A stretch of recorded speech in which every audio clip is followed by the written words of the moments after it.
here. So if you've been following along, I've been doing a little series called Everything I've Learned About Sourdough. On my channel, there's a playlist, the Everything I've Learned playlist. So far, I've covered everything I've learned about starters. And I can't remember what the other one is, but today I'm going to talk about everything I've learned about flour. Obviously, flour is a huge deal when it comes to sourdough. So I just want to make sure that I cover these things. So first of all, gluten-free flour. Let's get this out of the way. Is it possible to make sourdough gluten-free? Yes, 100% it is. Do I recommend it? I'm not sure. Have I tried it? No. Do I understand it? A little bit. I've done some research, obviously, as the leader of Sourdough for Beginners. It's important to me to understand what's happening out there. So here's a couple of things that I've learned. Most gluten-free flours, like your coconut flour or your almond flour, are not going to do a very good job on their own. You really need to have like psyllium husk and all of those things that those ingredients that start getting added to gluten-free. So there has been some feedback that one-to-one flours, particularly good quality ones, so Bob's Red Mill makes a one-to-one, there's lots of different other ones out there, will make a decent sourdough, though perhaps a really good gluten-free channels out there who can help you with the sourdough. It's not something that I specialize in, but it's definitely something that I can acknowledge absolutely can be done. There are gluten-free starters that can be purchased online on Amazon, everything else, or you can make your own gluten-free starter. I've seen lots of people do it with good success with rice flour. So there's definitely lots of options out there for all of you gluten-free people. But for today, we're going to set it aside and we're going to talk about flour when it comes to sourdough. So I'm just going to set these off to the side here. And as we go, I can see my phone. I'm just doing a quick live from my phone here. So if you've got any questions, post them there in the comments, and hopefully I'll see them go by and be able to answer them. I will move this video to the Everything I've Learned playlist once I'm done recording it. Please subscribe to the channel. It makes a huge difference to me. It's really very helpful to me. And of course, if you're subscribed, then you'll get notified when I go live, which isn't as often as I'd like, but who knows what'll happen in the future. So let's talk about flour. First and foremost, I want to talk about bleached all-purpose flour. So at some point, a whole bunch of rules were laid out for sourdough that started to circulate the internet. And my opinion is that those rules started out as best practices. Can we get the best sourdough possible using a very high-end, carefully crafted flour? Yes, of course we can. That's how it works, right?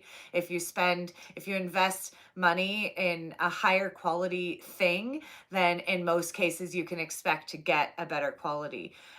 But will bleach all-purpose flour ruin your starter or your sourdough? Absolutely not. Can you make great sourdough? Can you make an excellent starter with inexpensive, no-name bleached all-purpose flour? Yes, yes, you can. So one of the most popular things we see in our group, so I've got a group on Facebook, it's called Sourdough for Beginners. You'll see my face up at the top of it in the collage. We're at 1.6 million members. And so people come on and say, my starter's not rising, my starter's not activating, my starter molded, or they'll say my bread isn't working, it's very dense, it didn't rise, or whatever it may be. Is it my flour? Should I change my flour? Should I use rye flour or wheat flour or whatever it may be? And the answer is a resounding no, absolutely not. Bleached all-purpose flour will work perfectly in your starter. It will work perfectly in your sourdough. The real issue is ensuring that you're using good techniques and that you've actually mastered the process. So that's what I'm here for. That's why I started Sourdough for Beginners, was to try to figure out how to simplify sourdough so that, everyone can make it. I'm just going to bring this a little closer. Michelle Pagan said, what mixer do you use for other sourdough recipes? That's actually a fantastic and serendipitous question that you asked, Michelle. I just finished filming a stand mixer showdown. So I've got, I don't know if you can see it in the background here, but I borrowed my neighbor's KitchenAid Artisan series, and I have my Bosch Universal Plus mixer. And I also have an incredible commercial Revo bake mixer, not commercial, but commercial level. I always choose the Bosch. The Bosch Universal Plus stand mixer is fantastic. It's on sale until Valentine's Day for $50 off. So go to Nutrimill.com/sourdough for beginners. That automatically applies $20 off at checkout. I will update the description of this live, since the mixer question just came up, with a link that automatically applies that $20 off. That's my mixer. That's the one I use for sure. If you subscribe to the channel and stay tuned, sometime in the next few days, there's actually going to be a mixer showdown where we compare the KitchenAid Pro, KitchenAid Artisan, Nutrimill Artiste, Bosch, Bosch Universal Plus, the Anchor Strum, and the Revo Bake entry-level commercial mixer. If you're on a limited budget and you are only baking once or twice a week or less, then go with the Nutrimill Artiste. Same company as the Bosch, sells it. Same thing, $20 off when you go through our link. I'll make sure I get that into the description, or just Nutrimill.com/sourdough for beginners. Really fantastic. Really love them. So stay tuned for that. Okay, back to flour. Bleached all-purpose flour works really well. Now, what can we do with nicer flours, sturdier flours, more special flours, more expensive flours? Are there any flours that I wouldn't use, or how would I use them? These are the questions. These are the things that I've learned about flour. So here's one thing that I know. There are absolutely ways to bake sourdough at a professional level, right? There are sourdough chefs and bakers and professionals out there who are using very high quality flours and very high quality tools and high quality ovens and mixers and everything else. And the input and insight that they have into sourdough is so valuable and so amazing, but it doesn't always translate to your everyday girl, everyday guy just trying to whip something together with their sourdough starter, whether it's a pizza dough or a good artisan loaf or whatever it may be. What I find is that the easiest way to bake with sourdough is to use a base of a commercially made sort of white all-purpose flour, whether it's bleached or unbleached, whatever that may be. Use it as a base, and then add in some specialty flours to your mix in order to get it done. That's the easiest way. And the reason I say that is because when you start getting into sturdy flours, you can start getting into wonderful bread. But you also start getting into different care needs for the flour, different ways of managing the flour, ways of getting the flour. So I'm starting to look at grain mills and everything else. And you're starting to look at more advanced processes when it comes to trying to get that dough to rise effectively and keeping an eye on it and everything else. So sturdier flours with a lack of experience can result in quite dense bread, everything else. So what do I recommend? As a beginner, when you're just starting out, I recommend that you start with the most inexpensive flour you can possibly find, because I can guarantee you that you will, whether you like it or not, and I know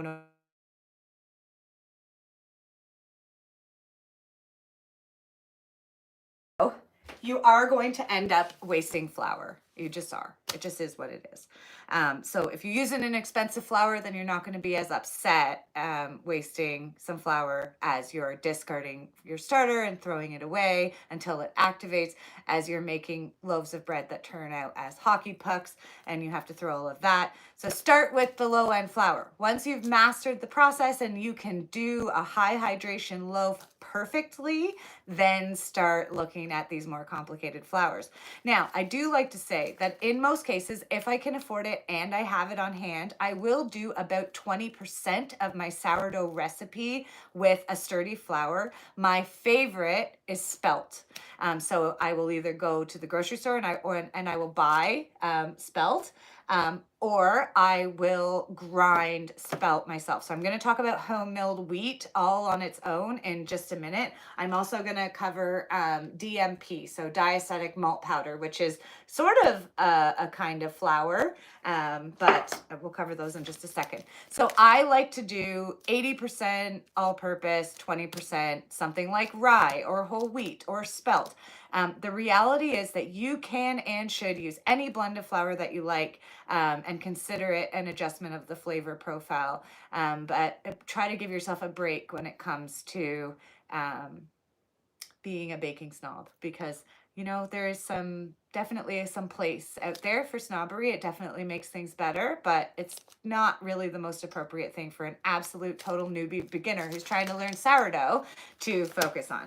So flours. You've got your regular all-purpose flour. This is a highly processed, highly commercial flour. It's going to stay stable on the shelf forever. It's inexpensive. You can get it in bulk. There's lots of things here. So I just use like the Walmart brand, whatever's cheapest at the time. Usually I buy the 22 pound 10 kg bags. They just haven't been on sale lately, so I've been buying these little ones until they go on sale again. If you're going to start buying specialized flours, like spelt, like semolina, like 00 pizza, like one-to-one gluten-free, whatever it may be, I definitely recommend Bob's Red Mill. I like this brand. You can get it on Amazon. You can get it at Walmart. It's widely available. It's stable. It's really great to use. So my most common throw together recipe for sourdough, a single loaf, is 400 grams of usually bleached all-purpose, 100 grams of spelt, and then 100 grams of starter and 10 grams of salt for my standard single loaf. Semolina flour is great to have on hand. It works really good if you'd like to make pasta, whether it's sourdough pasta or not. It's also fantastic to use when you're making English muffins, but it's too grainy to be used as a base for most breads. So I keep it on hand for the bottom of my pizzas, the bottom of my English muffins, and in pasta. 00 pizza flour is fantastic for pizza dough, whether it's a sourdough pizza dough or a regular pizza dough. I do find that it is much too fine for sourdough, and tell me in the comments if you think I'm wrong or if I should reconsider. But every time I've tried to use 00 flour in my sourdough, I found that the sourdough has actually turned out more dense, when really 00 is supposed to be making it a much lighter result. So I rarely use that. I have found that I can get my pizza dough to be pretty fantastic using regular all-purpose flour and sourdough starter. So I rarely keep 00 on hand. That being said, there are some very fine Italian made in Italy 00 flours, and obviously if I could get my hands on those, I would love them, and I think you should. So when it comes to flour, I think you should be perfectly okay and unashamed about using bleached all-purpose, but also perfectly willing and excited and happy to try these really high-end flours. So a few other types of flours that are out there that I recommend. So people are always asking me, what do they mean when they say malted flour? And you can't really discuss flour. You can't really go down the sourdough rabbit hole without at some point hitting the word malted. And what does that mean?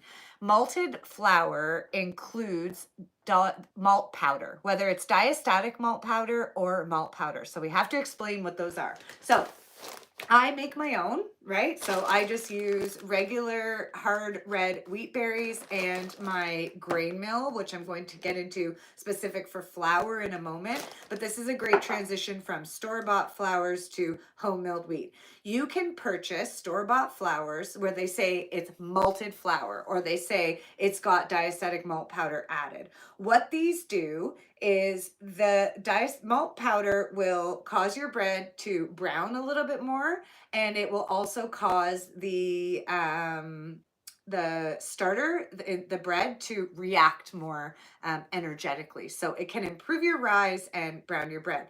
If they make it diastatic malt powder, then it also adds some pretty significant nutrients to your bread. So what is diacetic malt powder?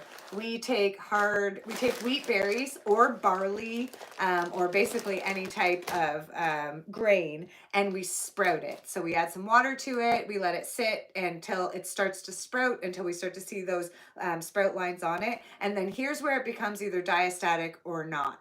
We either low temperature dehydrate it, so under 100 degrees Fahrenheit, slow dehydration. That's diastatic malt powder. That's where we're hanging on to the nutrients that are inside of that.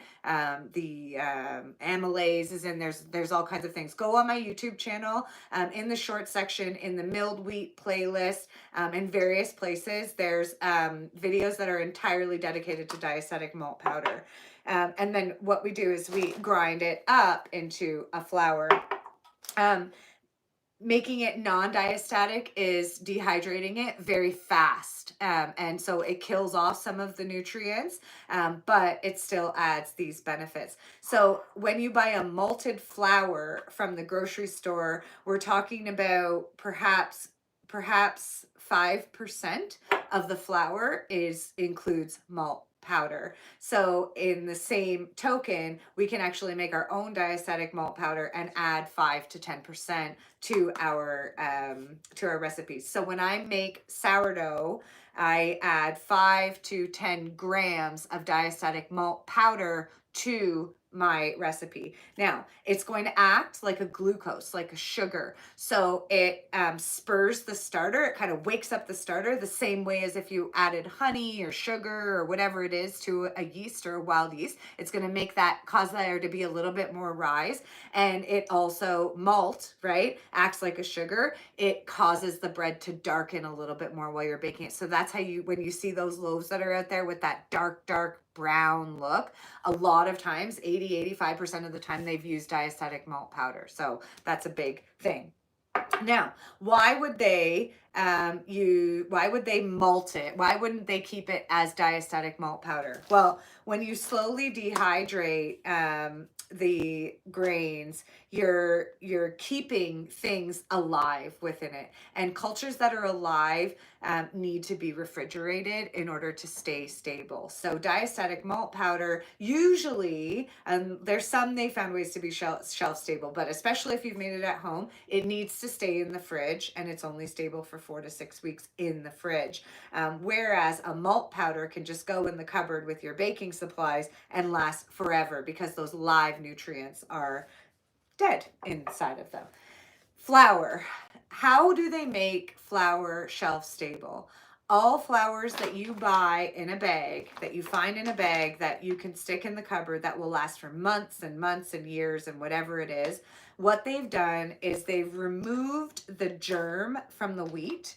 And that is how it stays shelf stable. But that also means that you lose a significant amount of nutrients. So when you start milling your own wheat, so now you're way down the sourdough rabbit hole, you're a bread person, it's what you're doing, and now you want to start milling your own wheat, the one thing to keep in mind is that you should really just mill the amount that you need, right? Because this is only going to stay stable for so long. So here's the trade-off. You get all of the nutrients that the wheat had, and wheat is considered to be a full nutrition, right? You can you can almost live entirely off wheat. There's so much good stuff in there, right? And we can talk about the science in another circumstance and get deep into those things, right? But you get to keep it all when you mill it yourself at home, right? That germ and that shell and the whole bit of the wheat is staying together. The trade-off is it's only shelf stable for a week, maybe 2 if you put it in the fridge. So generally what I will do is I will only grind what I need. I have found with the Nutrimil Impact grain mill, which I have, and I've got a link to it in the description of this video, that it's 1-to-1, it's the same. So if I need 200 grams of flour, I can put 200 grams into the mill. I'm not having any loss. So there's no sort of disbursement of the flour. So that works out quite good. I have yet to find a way to make a loaf entirely with home milled wheat that isn't more dense than I would like it to be. So generally with home milled wheat, I'm sitting at about 30% home milled wheat, 70% shelf stable all purpose flour, and 10% diastatic malt powder. So what other questions could we have about, rice flour. So I bet lots of you have watched all of these amazing videos where they do fantastic scoring, and you see them sort of put this flour on top of their bread. So do we need flour for scoring? What type of flour should we use and why? These are really common questions about flour with sourdough.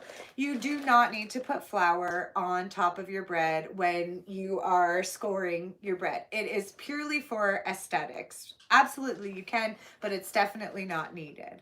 Now, a lot of people choose to use rice flour, especially particularly non-glutinous rice flour, because it doesn't absorb into the bread as quickly as a regular white flour does.